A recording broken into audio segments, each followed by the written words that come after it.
ಅದು ಕುಮಾರಸ್ವಾಮಿ ಕೂಸು ಅಂತಲಾದರೂ ಹೇಳಲಿ, ಏಕೆಂದರೆ ನೈಸ್ ವಿಷಯದಲ್ಲಿ ದೇವೇಗೌಡರು ಕೂಸು ಅಂದರು. ಆದರೆ ಆ ಕಾರ್ಯಕ್ರಮಗಳಲ್ಲಿ ಲೂಟಿ ಮಾಡಿದಾರೆ ಯಾರು? ನೈಸಲ್ಲಿ. ಇದೆಲ್ಲ ದೊಡ್ಡ ಕಥೆ ಇದೆ, ಬಿಟ್ಟುಬಿಡಿ. ಇಲ್ಲಿ ಅದೇನಲ್ಲ ಕುಮಾರಸ್ವಾಮಿ ಕೂಸು ಅಂತಾರಲ್ಲ. ಈಗ ನೆನ್ನೆ ಪಾಪ ನನ್ನ ಹಳೆ ಸ್ನೇಹಿತ ಒಂದು ಹೇಳಿಕೆ ಕೊಟ್ಟವನೆ. ಈಗ ಕನ್ನಡಪ್ರಭದಲ್ಲಿ 2 ಪೇಜ್ ಇದೆ, ಇದಂತೂ 2 ಕಾಲಮ್ನಲ್ಲಿ. ಅಲ್ಲೊಂದು ಬಾಕ್ಸ್ ಬೇರೆ ಹಾಕಿದಿರಿ. ಅಲ್ಲಿ ಹೇಳ್ತಾರೆ, ಕುಮಾರಸ್ವಾಮಿಯವರು ರೆಡ್ ಝೋನ್ನ ಲಿಫ್ಟ್ ಮಾಡದೆ ಹೋಗಿದ್ದರಿಂದ ಇನ್ನೂ ರೈತರು ಭೂಮಿ ಉಳ್ಕೊಂಡಿದೆ. ಕುಮಾರಸ್ವಾಮಿ ಅವರು ಏನಾದರೂ ರೆಡ್ ಝೋನ್ ಏನಾದರೂ ಲಿಫ್ಟ್ ಮಾಡಿದ್ರೆ ಏನಾಗೋದು? ಅವರೇ ಹೇಳ್ತಾರೆ, ದೊಡ್ಡ ದೊಡ್ಡ ಲ್ಯಾಂಡ್ ಮಾಫಿಯಾಗಳು ಲೂಟಿ ಮಾಡಿಬಿಡೋರು ಇಷ್ಟೊತ್ತಿಗೆ. ಅಟ್ಲೀಸ್ಟ್ ರೆಡ್ ಝೋನ್ ಇರೋದರಿಂದ ಉಳ್ಕೊಂಡಿದೆ ಭೂಮಿ ಅಂತ ಅವರೇ ಹೇಳಿಕೆ ಕೊಡ್ತಾವ್ರು. ನಿನ್ನೆ ಕುಮಾರಸ್ವಾಮಿ ಯಾಕೆ ರೆಡ್ ಝೋನ್ ನಾವು ತೆಗಿಲಿಲ್ಲ ಅಂತಾರೆ. ಮುಖ್ಯಮಂತ್ರಿಗಳು ಅದೆಂಥದ್ದು ಡೇಟ್ ವೈಸು ಉದಯವಾಣಿ ಪತ್ರಿಕೆಯಲ್ಲಿ ಬಂದಿದೆ, ಒಂದೆಲ್ಲ ಟೈಪ್ ಮಾಡಿ ಎಲ್ಲ ಪತ್ರಿಕೆಗಳಿಗೆ ಕೊಟ್ಟವ್ರೆ. 2006 ಇಂಥ ಡೇಟು, ಏನಾಯಿತು, ಅಲ್ಲೇನಾಯಿತು, ಇಲ್ಲೇನಾಯಿತು, 8, 10, 11 ಎಲ್ಲ ಕೊಟ್ಕೊಂಡವ್ರೆ. ಸಿದ್ದರಾಮಯ್ಯರ ಕಾಲದವರೆಗೂ ಕೊಟ್ಟು ಇಲ್ಲಿವರೆಗೂ ಕೊಟ್ಟವ್ರೆ. ಈಗ ಇವ್ರು ಏನು ಮಾಡ್ತಾಯಿದ್ದೀವಿ ಅಂತ. ನನ್ನ ಕಾಲದಲ್ಲಿ DLF ಕಂಪ್ನಿ ದುಡ್ಡು ಕಟ್ಟಿಲ್ಲ. DLF ಕಂಪ್ನಿಯವರು ರಾಜ್ಯದಲ್ಲಿ ಗವರ್ನರ್ ಆಡಳಿತ ಇದ್ದಾಗ, ರಾಜ್ಯಪಾಲರ ಆಡಳಿತ ಇದ್ದಾಗ ಕಟ್ಟಿರೋದು ಅವರು.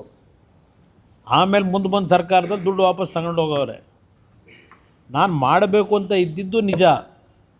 ವಿಧಾನಸಭೆಯ ಕಲಾಪದಲ್ಲಿ ರಿಲೀಸ್ ಮಾಡ್ತೀನಿ ಅದೆಲ್ಲ. 2007 ಜುಲೈ 30-31ನೇ ತಾರೀಕು 2007. ಇದೇ ಸಿದ್ದರಾಮಯ್ಯನವ್ರು ಏನು ಭಾಷಣ ಮಾಡಿದ್ದಾರೆ ಬಿಡದಿ ಟೌನ್ಶಿಪ್ ಬಗ್ಗೆ, ನಂದಗುಡಿ ಭಾಗದಲ್ಲಿ SEZನ ಕೇಂದ್ರ ಸರ್ಕಾರ ಮತ್ತು UPA ಸರ್ಕಾರ, ಮನಮೋಹನ್ ಸಿಂಗ್ ಪ್ರೈಮ್ ಮಿನಿಸ್ಟ್ರು, ಈ ದೇಶದಲ್ಲಿ ಎಲ್ಲ ರಾಜ್ಯಗಳಿಗೆ SEZನ್ನು ಯಾವ ರೀತಿ ಮಾಡಬೇಕು ಅಂತ ಹೇಳಿ 60 ದಿವಸ ಟೈಮ್ ಕೊಟ್ಟು ಅವತ್ತೇನು ತೀರ್ಮಾನ ಮಾಡಿದರು ಕಾಂಗ್ರೆಸ್ ಸರ್ಕಾರ ಅಲ್ಲಿ ಡೆಲ್ಲಿನಲ್ಲಿ. ಅದೆಲ್ಲದರ ಬಗ್ಗೆ ಪಾಪ ಸಿದ್ದರಾಮಯ್ಯನವರು ಏನು ಪುಟಗಟ್ಟಲೆ ಮಾತಾಡೋರೆ ಬಿಡದಿ ಟೌನ್ಶಿಪ್ ಬಗ್ಗೆ. ಇದೇ ಈಗಿನ ಮುಖ್ಯಮಂತ್ರಿಗಳು ಪುಟಗಟ್ಟಲೆ ಮಾತಾಡೋರೆ. ಮಲ್ಲಿಕಾರ್ಜುನ್ ಖರ್ಗೆ ಅವರು ಮಾತನಾಡಿದ್ದಾರೆ.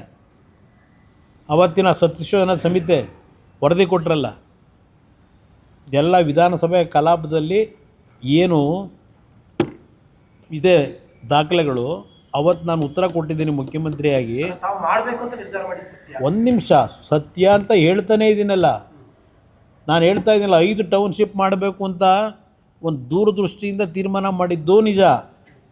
ಆದರೆ ನಾನು ನನ್ನನ್ನು ಆಯ್ಕೆ ಮಾಡಿದಂಥ ಆ ಭಾಗದ ಜನರನ್ನ ನಮ್ಮ ಕೃಷ್ಣಾ ಕಚೇರಿಗೆ ಕರೆದು ಎಲ್ಲ ಹಿರಿಯರು, ಕಾಂಗ್ರೆಸ್ಸು BJP JDS ಪ್ರಶ್ನೆ ಇಲ್ಲ, ಎಲ್ಲ ಹೆಣ್ಣುಮಕ್ಕಳು ಹಲವಾರು ಜನ ಪ್ರಮುಖರನ್ನ ಕರೆದು 3-4 ಸಭೆ ಮಾಡಿದೆ. ಅವ್ರ ಭಾವನೆಗಳನ್ನು ಅರ್ಥ ಮಾಡ್ಕೊಂಡೆ. ವಿಧಾನಸಭೆ ಕಲಾಪದಲ್ಲಿ ಹೇಳಿದ್ದೇನೆ, ನನ್ನನ್ನು ಆಯ್ಕೆ ಮಾಡಿರ್ತಕ್ಕಂಥ ಪುಣ್ಯಾತ್ಮರು ತಂದೆ ತಾಯಂದರು ಅವ್ರ ವಿರುದ್ಧವಾದ ನಿರ್ಣಯ ಮಾಡಲ್ಲ. ಯಾವುದೇ ರೀತಿಯಲ್ಲಿ ರೈತರ ಭೂಮಿನ ಅಭಿವೃದ್ಧಿ ಹೆಸರಿನಲ್ಲಿ ಲಪ್ಟಾಯಿಸ್ಲಿಕ್ಕೆ ಬಿಡಲ್ಲ. ಈ ಪದನ ಅವ್ರ ಮುಖದ ಮೇಲೆ ಹೇಳಿದ್ದೀನಿ. ಈಗ ಏನು ಹೇಳ್ತಾವ್ರಲ್ಲ ಈಗ ಈ ಮಹಾನ್ ನಾಯಕರು, ಅವ್ರ ಮುಖದ ಮೇಲೆ ಹೇಳಿದ್ದೀನಿ. ಅಲ್ಲಿ 450 ದಿವಸದಿಂದ ಕೂತವ್ರೆ ಪ್ರತಿಭಟನೆ ಮಾಡ್ಕೊಂಡು, ಒಂದು ಗೌರವ ಕೊಡಲಿಲ್ಲ ರೈತ ಜನಕ್ಕೆ. ಇವರಿಂದ ನಾನು ಪಾಠ ಕಲಿಬೇಕಾ? ನಾನು ಬಿಡೋಕ್ಕಾಗುತ್ತಾ ಇದನ್ನು ಸಬ್ಜೆಕ್ಟ್ನ? ಯಾರಿಗೋಸ್ಕರ ಮಾಡ್ತಾವ್ರೆ?